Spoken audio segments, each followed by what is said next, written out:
I don't give a crap about Gary Vee or my followers. I don't give a crap about the money I've made in my career. I love my career. It is the great hobby of my life.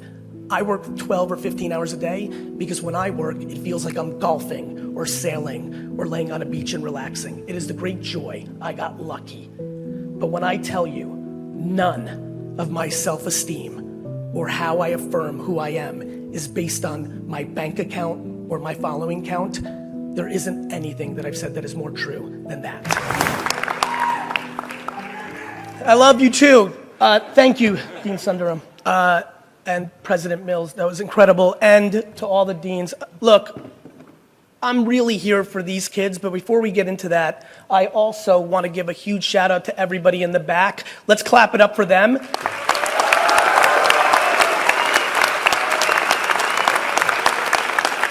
I mean, because let's be honest, I mean, most of them paid for this stuff, right? So, a lot of transition in the air. Seems like everybody's moving on. Congratulations to you two.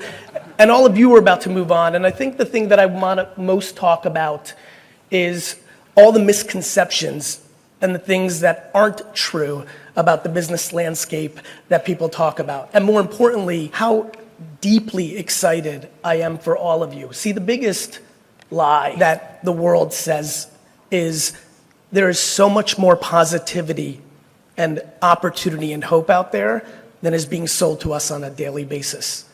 I thought a lot about what I wanted to talk about here today, and ironically, it all came together in the back room when I got to speak to so many of the esteemed guests here. We talked about a bunch of different things, misconceptions, misunderstandings, and there are many. But the first thing that I want to make sure all of you understand is that no matter what they say, the best part about the world and business is it plays out. What I mean by that is it's like a game. There's going to be a score. Regardless of what you think right now as you sit here and how you're going to do it, I think all of you are smart enough to know that there's going to be twists and turns. We talked back there about you can't control your timing, right? One of the esteemed gentlemen here said, they're going into such a tough job market, right? Unless some of them are locked in, they're going into such a tough job market. And I said to him, good. And let me tell you why I said good that way. The fundamental thing in the world that leads to actual pure happiness and success is adversity. The number one thing most of you in this audience right here need is a punch to the face. The parents like that. Let me explain punch to the face because I don't want to get pulled off too early here. I mean, not physically, though that's not bad either. Someone should take a punch once in their life. But I mean actual adversity. I have incredible empathy for the COVID factor and many of the other things. But what all of you are about to find out is the game, the real business game, it doesn't care about your feelings. It's just the game. And so to me, that excites me because I know so many of you in here are about to find out if you're actually ready for this and excited about it. And I believe that many of you will be, but you're gonna have to lean into things that we were not taught properly. All the incredible education you got here and all the great wisdom that you got back there is gonna be tested now, but you're about to find out a lot of things are strange and not exactly. For example, you had the fortunate or unfortunate, depending on how one sees the world, to be growing up in an era that thought 8th place trophies was a good idea. I am on the side of it was not a good idea. It was incredibly well intended by all of them because they love you and you were super cute at 6. The problem is very early on, you were taught that losing is bad. It's so bad that when you lose, even if your team lost 14-2 in soccer, we're gonna give you a trophy. We were teaching you early on that be scared of losing. It's bad. Some of the parents back there actually, while you were going through grammar school and middle school and high school, went to school to fight the teachers to get your grade up. Let's not clap it up for the ones that did that. right? In reality, my friends, especially as you go into this chapter, please fall in love with losing. Losing is good. Losing is fun. Losing is why I love the Jets.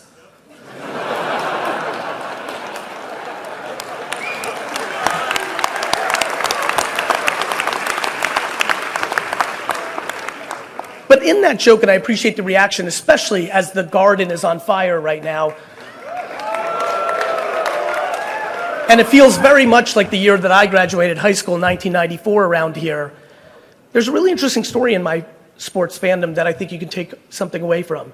I grew up in the 80s, and in 1982 I picked my teams, and I was born in the Soviet Union, so there was no lineage. I kind of randomly picked it in Edison, New Jersey when I moved there, and I picked the Yankees, the Jets, the Knicks, and the Rangers. The Rangers were the first to finally deliver in my senior year and win a Stanley Cup in this place in 1994. The Yankees followed up 2 years later and gave me my first World Series in 1996. That was fun. But here's the more interesting part of the story. The day after the Rangers and the Yankees won their championships, I stopped watching them. This is why I'm such a big Jets and Knicks fan. To me, the losing is the fun. The adversity is the fun. I can't even explain to you how much I believe in all of you because you haven't been affected. You're going in pure. You're going in audacious. Some of you think what you've done for the last 4 years has anything to do with what you're about to do. Bad news, it doesn't. Or good news, it doesn't. It depends how you're wired. What I'm worried about is, as much as I actually believe in you, the question is, do you believe in yourself? Many of you have played a game, especially for the last 8 years, that has come unbelievably natural to you. You have figured out the system to get the grades and the things needed to get to the game. The problem is that changes dramatically and is the other side of the pillow as you start tomorrow. Speaking of tomorrow, tomorrow when I was in your seats was the best day of my life. I was an atrocious student. My mom is super pumped that I'm standing here right now. She had dreams of me ever getting into something like this. They were not meant to be, but what they were meant to be was for me to be speaking to a group like this. See, the reality, thank you for that.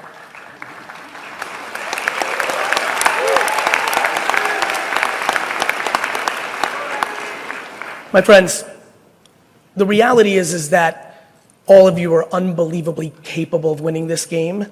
But from the cliches of like adversity and grit and all that, it's super true. And here is the one thing that I want to make sure you leave with from this talk, and I'll leave with a couple other falsities, and then we'll keep this thing moving. The number one thing I want you to leave with is the value of this. This is the single most important business and life move that you can ever do, ever. Because what that represents, my friends, is the ability to listen to no one except yourself. Most of you, especially in the world that you grew up in, meaning social media and all this stuff, but kids, and many will tell you here, all the parents up there before social also lived a life where they overvalued the opinions of others. They overvalued the opinions of their parents, of their classmates, of their siblings, of the people that they admired. If I could give you a summer project, it would be to go to a retirement home and spend time with individuals that are in their 80s or 90s that are not your grandparents. I believe that if you actually spend 5 to 10 hours there, you will extract a very incredible insight. You will see what regret or not regret looks like. The only thing you want to embark in on your next 100 years of living. Modern medicine, it's crazy.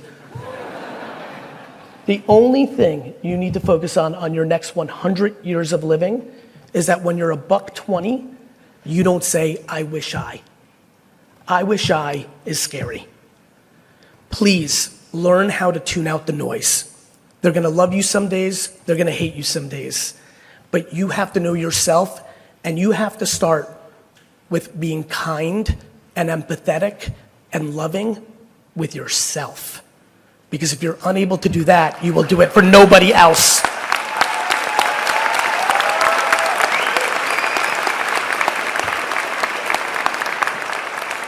A couple other things as I wrap up that we talked about. I know a lot of you have consumed my content and have heard about me or seen me. I know people talk about my hustle, my grind and all this. I sleep a shitload. 7, 8, 9 hours a day. Please, my friends, don't get it twisted. It's not about how little you sleep. It's what you do when you're awake.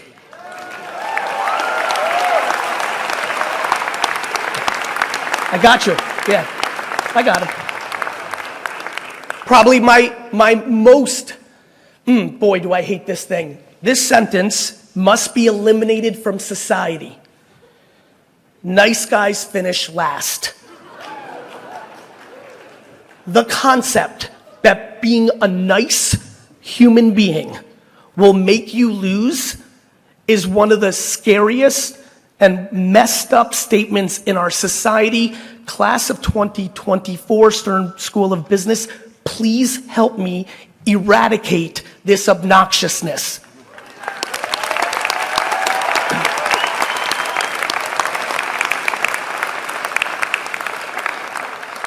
I grew up in the gutters of Queens, New York.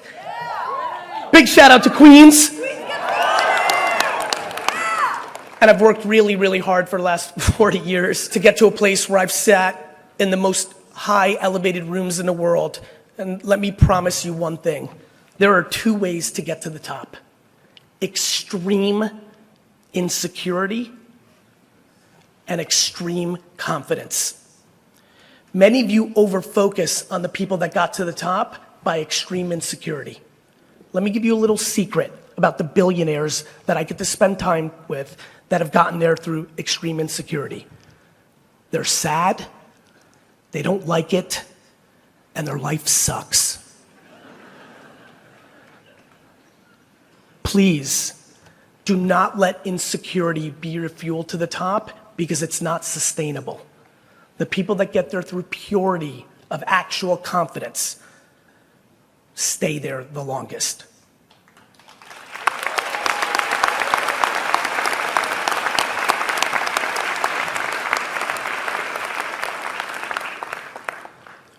I want to tell you one other thing about insecurity. Many of you are very clever. You're smart. You're crafty. You've got skills. Let me tell you a dirty secret about the business world. If you have gift of gab and charisma and capacity to maneuver, there's something they don't tell you. You're going to be able to fool 99% of the losing players. You're going to trick 99%. But the 1% that runs the game can see you and knows you're not a winning player. Please cut it out. Fake it till you make it is a very vulnerable framework. My friends, this is going to be the most fun if you're actually a business person. You've been reading about it. That's like reading about push-ups. Sorry. You are entering the game. I genuinely believe that you are actually very fortunate in your timing. I believe that you've been able to watch the people that are 3, 4, 5 years ahead of you, and you can see some of the missteps that crew made. You've got it better. You've seen it. You can navigate around that. But you need to lean into self-awareness. Don't worry about being something that you wish you were. Focus on who you actually are. Double down on strengths.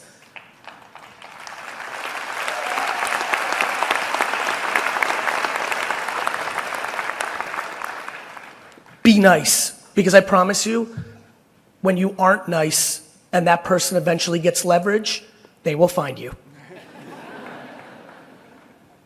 And enjoy it, because the last thing I'll leave you with, and thank you so much, this has been one of the great honors of my life. I am successful because I am detached from my success. I don't give a crap about Gary Vee or my followers. I don't give a crap about the money I've made in my career. I'm humbled by the admiration and it feels amazing, but I can live very, very quietly without all of it. I love my career. It is the great hobby of my life. I work 12 or 15 hours a day because when I work, it feels like I'm golfing or sailing or laying on a beach and relaxing. It is the great joy. I got lucky.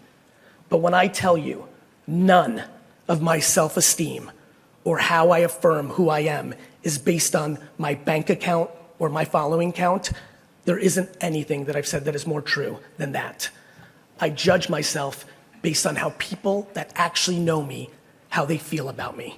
And if you focus on that versus the stress that you're about to put on yourself to make it, especially at a time where it's actually logically practical for you to be 22 and actually go and do ridiculous high-risk behavior for the next years of your life based on what you actually like. And then if it doesn't work, at 30, you could go get the job that you are lined up for and still be a kid.